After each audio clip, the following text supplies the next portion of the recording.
Hi there, can you tell us your name and who you work with?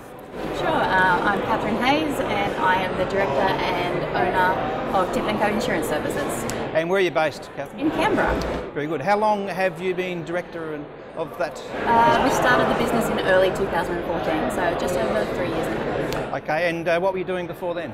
I've always been an employee before then, but advising. Okay, and who were you advising with? My licensee. That's okay. Yeah, my licensee is Synchron, and that's who I started the business with. And before that, had various roles in the advice industry, but mostly on the advice, a little bit of paraplaning, that side of things. Okay, very good. So, what do you think of Don Trapnell and John Prosser that you can say on camera? Like a second family, best way to describe them. Okay, that seems to be a Synchron characteristic. It's like a family licensee to work with. Absolutely. So the family culture is the biggest thing, and the thing that drew me to Synchron was the fact that Don was one of the most vocal components in the industry. So and the family culture are two very important things to me, and of course the independent aspects, not being owned by a bank, is really important. Sure. Okay then. So when you were growing up, did you have an alternative career in mind at all, Katherine? I wanted to be a French diplomat. You wanted to be a French diplomat? I don't know why, I just did. So just to clarify for our listeners, for our viewers, did you want to be an Australian diplomat in France or a French diplomat? At that age, I actually didn't know the difference. So it changed to wanting to become a pilot later on, and a few other roles, but that's where I ended up becoming an advisor. There you go, so French diplomat, pilot, financial advice. Maybe there's some link between what it is inside you, where you wanted to be a diplomat, and dealing with people as an advisor. Yeah, well, I actually owe it to, I worked at Commonwealth Bank in a customer service section, and I actually owed it down to a manager who basically said only an idiot would work in the branch section, and I was no idiot, so he actually paid for my first unit of the DFP1. And because he saw something more in me than I saw in myself, and if it wasn't for him, I probably wouldn't be working in the industry. Well, that's fantastic. It's great that each person has one or two of those key significant colleagues in their career that can help them find a direction. Absolutely. Okay. So what was your first job though? Did you have any part-time jobs when you were at school or anything? Selling lemonades from my, selling lemons from a tree off in my backyard. Really? I used to go door to door selling lemons as a child, through to paper routes. I've been a baker. Probably my longest career other than advisor was a croupier. Okay, we're going to have some great graphics come up on the screen for this interview, Katherine. That's terrific. So you've had a variety of roles for a small or a brief period of time.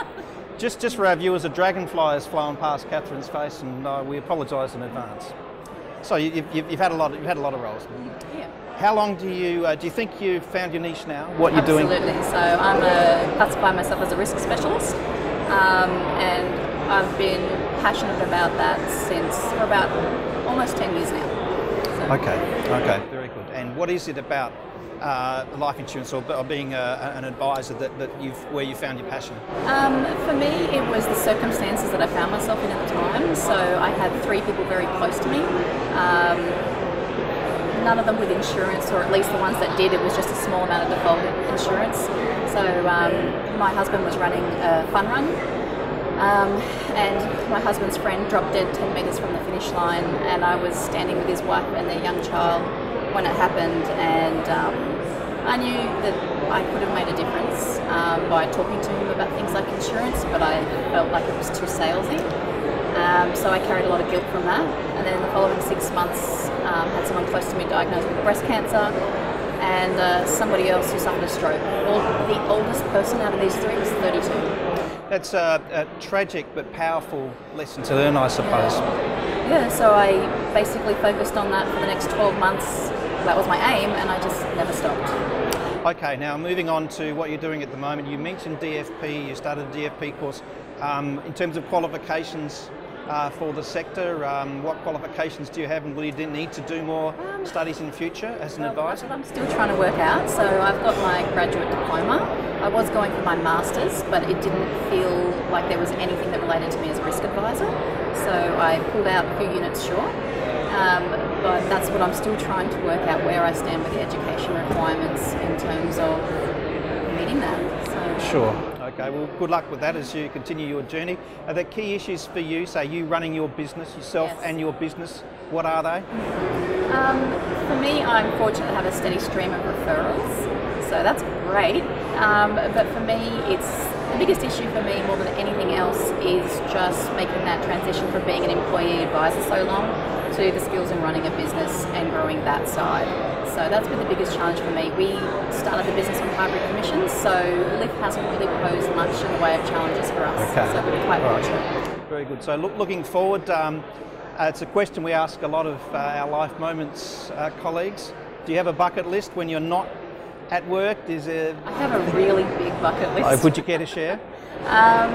So I have a list and I review it every year of all the different things that I like to tick off. So a recent one was seeing the Northern Lights and Ice Hotel, which I have ticked off. Tell us about it. Dog sledding, sleeping in Ice Hotel. We slept in the Bird's Nest at Tree Hotel. Ice dining. Just amazing rivers of green light. It was absolutely fantastic. That sounds brilliant. What else is there for you? I want to get my sports pilot license. Of course you do. I did start the process, but when I fell pregnant with my third child, I needed to take a break, and I started the business when my youngest was 3 months old. So my focus has sort of been there. So. All right, well, it sounds like you have had and will be having a rich life, both on and off the field, as it were. So, Katherine, thank you very much for your time. Thanks very much. Thank you.